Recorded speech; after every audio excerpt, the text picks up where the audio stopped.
morning hiking in West Sedona, and we're hiking the trails here. Look at that. I mean, the views already have been amazing. There's 4 of us and 3 dogs. Where are they? They're right there. So start in the morning, off right.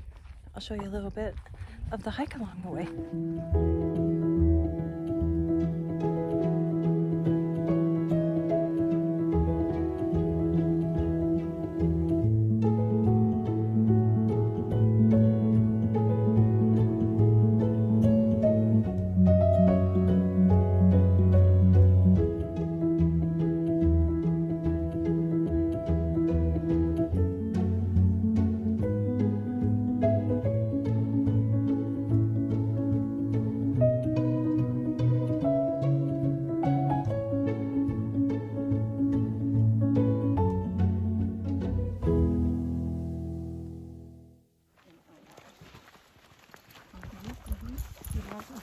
Oh, they'll grab you. So I feel like I've come home. I feel like I want to stay in the parking lot tonight, Donna. I have to, the sun's really bright. I have to return my SD card thing because it didn't work. So hopefully I'm going to get another one and I can upload the video of my NASCAR experience when I find one that works. Okay, and there's a bunch of vans back there. From the Walmart parking lot, let me show you my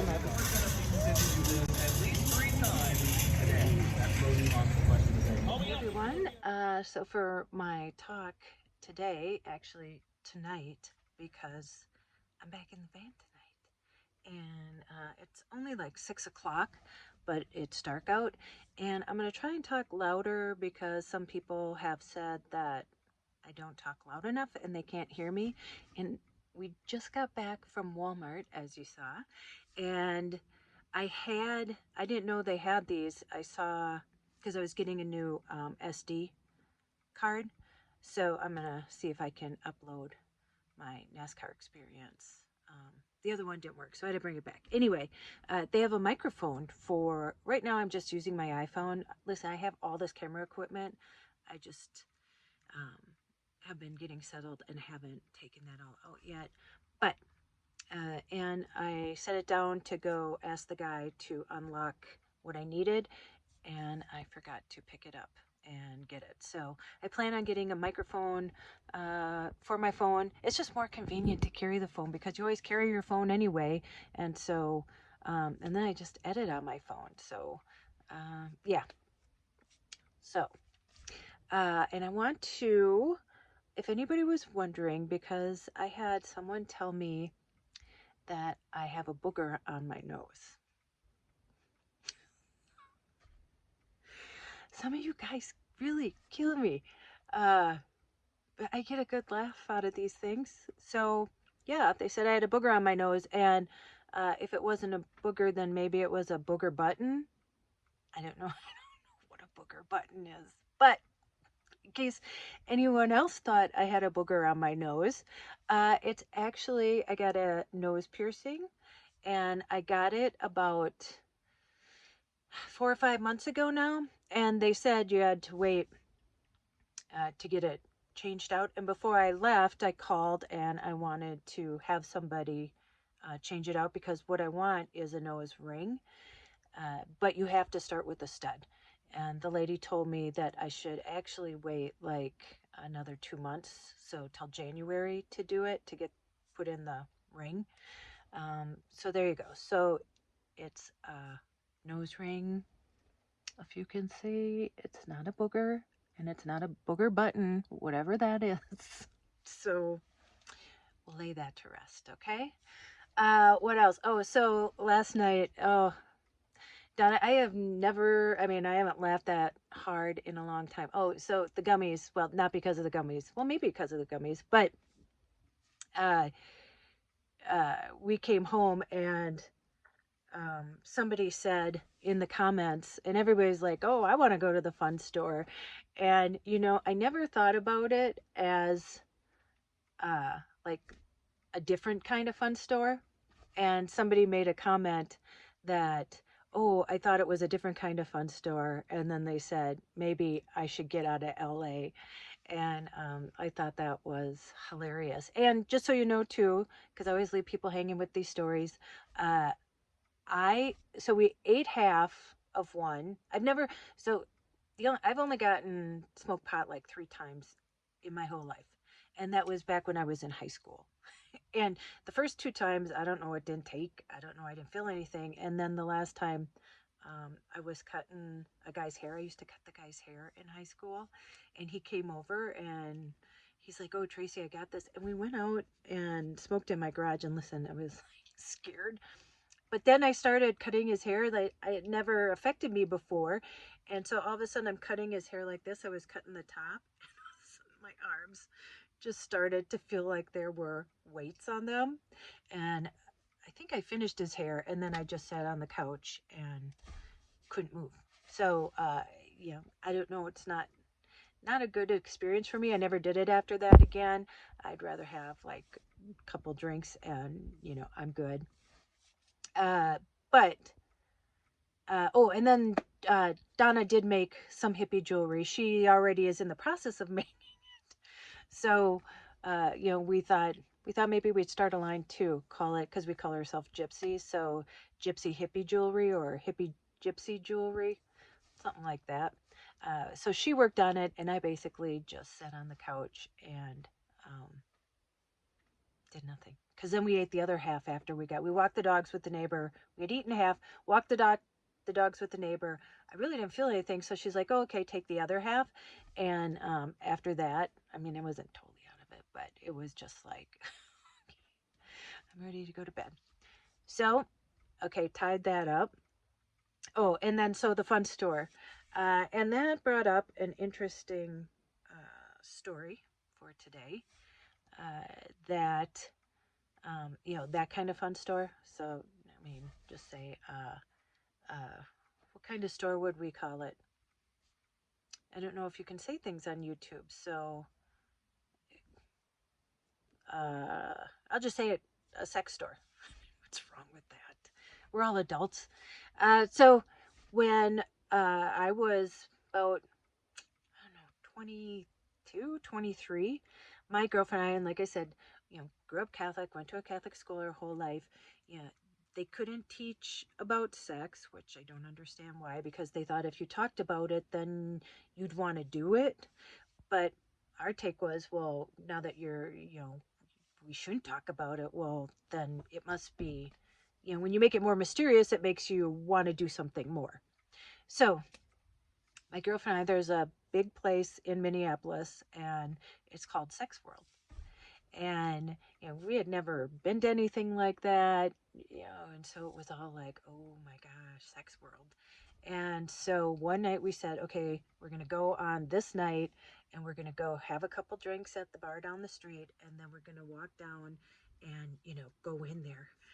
And so I remember we went into the bar, we're having a couple drinks, and we're both like, okay, I think we got enough courage to go in there. I mean, that we had to get liquid courage to walk into a sex shop. And so, we walked down there and like nervous and giddy, thinking we're going to see, like, I don't know what we thought we were going to see. Maybe men in trench coats, or we didn't know. And so, we get to the corner and we open the door and we walk in, and there's like shopping carts there. And you look around and people are just like at Target or Walmart, just meandering, looking at products. And, and we were like, this is it.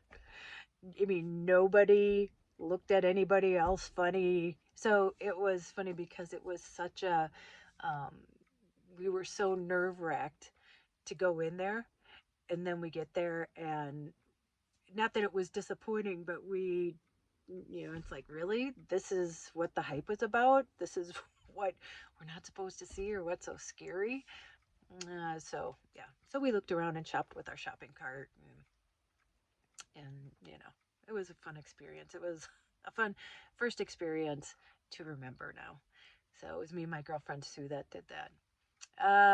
Let's see what. Oh, and then on that same subject, so another. Well, it has to do with that. And so, uh, 3 years ago, um, I was a spokesperson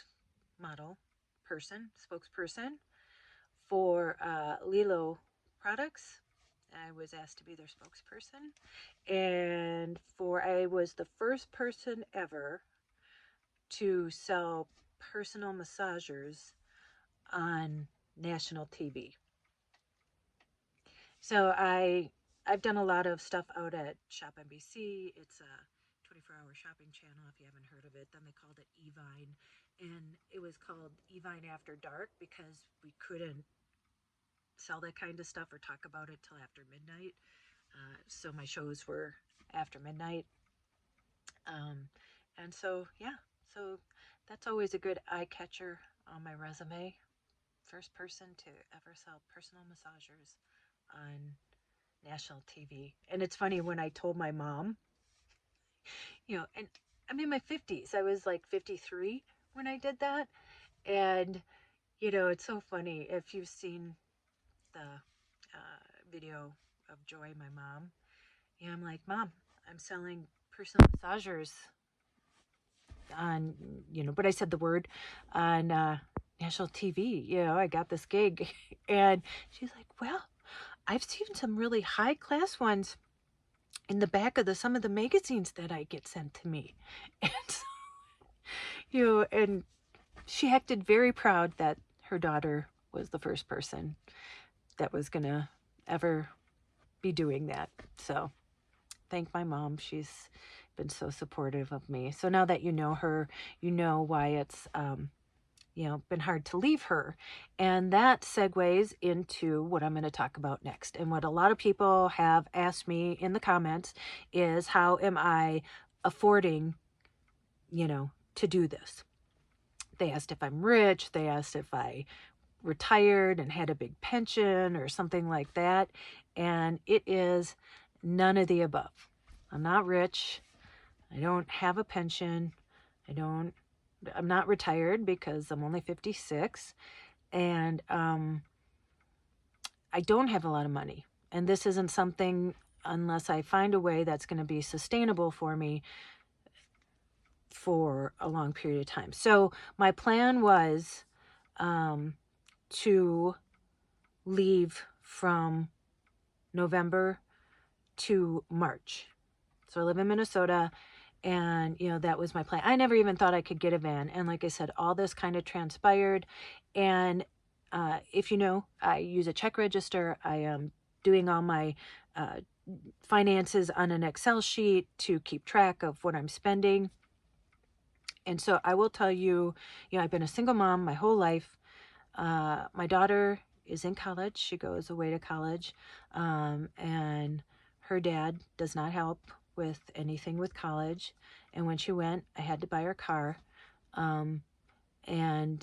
So I am helping her with college. But I have sole custody of her. So the good thing is that she's under like what I make. So she gets, some financial aid, which is great. So my plan was, I'm very frugal in my life. I don't carry barely any debt, and that's always been my way. My dad did that, and it's so weird in a family of 6 how some are like they have $1 in their pocket and it'll burn a hole in it if they don't spend it. And then there's some in our family who are like me. If I got a quarter, I'd save 15 cents and spend the 10 cents. That's just kind of how I worked. And My dad, and it's funny, I know like Dave Ramsey teaches this. I didn't know who Dave Ramsey was, and neither did he. He just did this. He was very good. You know, I have 6 kids. He worked, and he supported all of us. And he would put money in an envelope for like what he wanted to save for.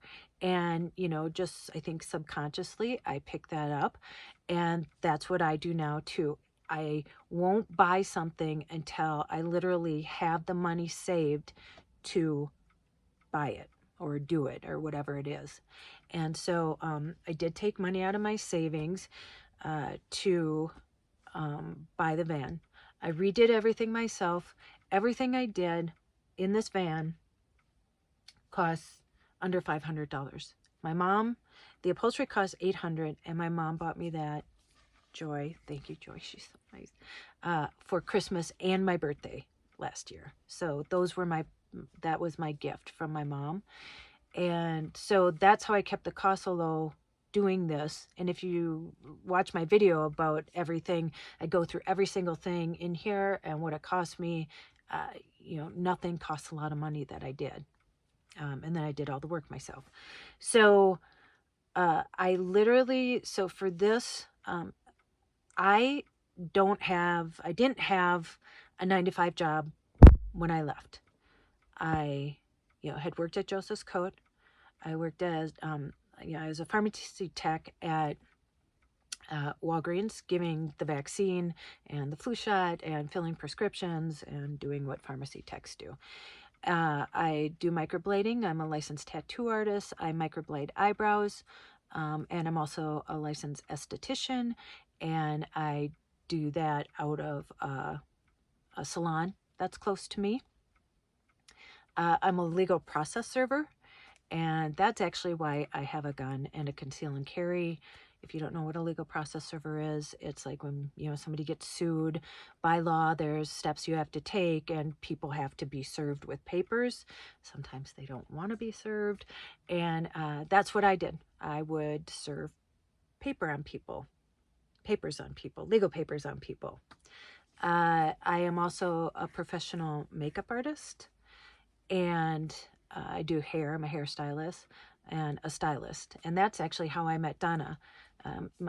Donna worked for Medtronic, and she had a big branding photo shoot to do, and it was in Florida, and I ended up being the makeup artist, hairstylist, whatever, and flew to Florida. We had to fly twice. We had to do 2 shoots, and then we just became friends. And I also had a modeling agency, and I still place models. I actually just worked with Zubaz about 4 different shoots this past year and a half, and placed models for them. And that's just on the side now. I don't have the agency anymore. But here's the thing. So when I left, I've been a caregiver all this time, and this was just something really, I thought I was going to go over the edge. When my brother passed away, it was just kind of like too much. It was the icing on the cake, or the straw that broke the camel's back, or whatever it is. And I just knew I needed time to myself. My daughter goes away to college, and then I had my place. I rented this place, and it was pretty big, and it was big just for me. After my daughter moved out, I'm like, I don't need all this space. And so, I wanted to move out anyway. And then it all just kind of snowballed. It wasn't even really planned that well. And then I said, okay, I'm putting my 2 months in, and I'm leaving in November. And so I could leave all the jobs I'm doing, and then when I go back home, I can pick them all back up. So I'm very lucky in that way. But so I saved money for this trip, and I saved $4,000. So I have $4,000 from now until March. And what has happened is I didn't realize, so, with the NASCAR experience and stuff, and this is supposed to be an adventure. That is what I want to do. I'll eat peanut butter and jelly sandwiches all day long if I can save money to use that money towards doing something of an adventure, you know, instead of just driving and seeing scenery. I'm someone that wants to like experience things. And that's why I'm doing this. And, you know, so I just went through, you know, I was doing my check register and I realized I've already spent $800 just on, you know, from Minnesota to here between gas. And so this is since like November 1st. And I left on the 7th. But, and, you know, the NASCAR and, you know, I have bills at home that I have to pay for my phone and things like that. So I thought that it would be like about $1,000 a month that I could stick to and still like have experiences and stuff. But, you know, it kind of floored me that I've already spent that much money. And Donna is very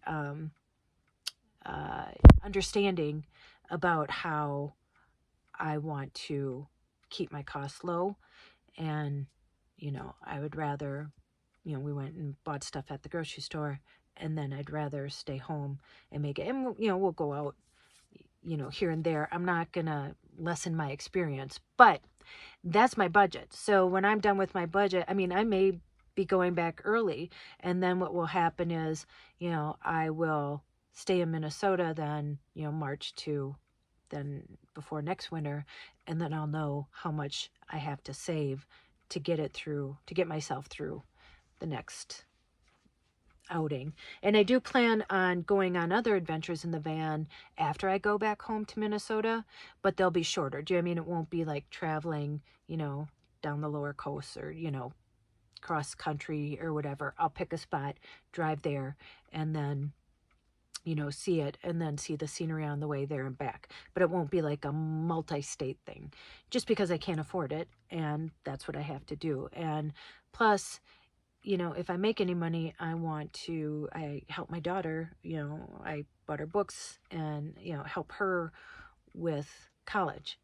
So that is how I'm doing this. I just don't carry a lot of debt and I saved money for this trip. And, you know, thank you guys for like subscribing and watching this channel because I'm already monetized, but you don't make much money on AdSense from what I hear. But even if I made $50 a month, hey, it's $50 a month that I could use towards gas or something that I could save that other money to use it towards like an adventure or something. So that's the plan. I really, really, really want to go shark diving in Florida. And so, you know, and if I go over my budget, it's not that I don't have like backup, but it's just not money that I want to spend. So this is the test for me. And so what I spend my money on may not be what you spend your money on, but gas was really expensive. I mean, you know, gas is really expensive now. But I'm very lucky that I have Donna to stay with. And when I go to Houston, I have my nephew and his wife to stay with. And then when I go to Florida, I have people there that I can stay with and, you know, park the van. I don't have to pay for, you know, camping overnight or anything like that. So that, I know that was like a big question a lot of people asked. I'd be interested too. And so I just wanted to cover this. So sorry, I know this is really long. This is going to be like a 30-minute video. But I wanted to cover that because so many people asked and I just wanted to get that out of the way. So I'm going to wrap this up. I'm going to go inside and I am going to relax and go to bed early. And so yeah, so I hope that helped. If you have any questions, leave them down in the comments. Just know this isn't a booger. It's a nose piercing. And you shouldn't be asking that anyway, or telling me that. It would be concerning if you thought I had a booger since I started filming since the first time. That would be concerning. I mean, wouldn't you see it in every video? Anyway, okay, I am off and I will see you in the next one. Go make an adventure. Bye.